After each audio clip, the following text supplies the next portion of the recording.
నాన్నగారి పేరు మీద నేను రాసిన ఒక పదబంధ కవిత.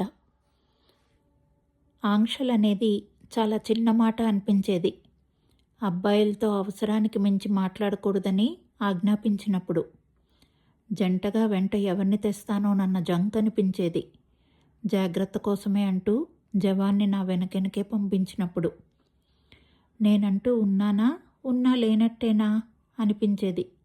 నా ప్రమేయం లేకుండానే నా పెళ్లి ప్రయత్నాలు మొదలుపెట్టినప్పుడు, యుక్తిగా కూతుర్ని వదిలించేసుకున్నారనిపించేది. యువరాణిలా యశస్సు గడించాలని కలలు కని యంత్రంలా పనిచేస్తున్నప్పుడు, లుబ్ధుడిలా వ్యవహరిస్తున్నారేమిటా అనిపించేది.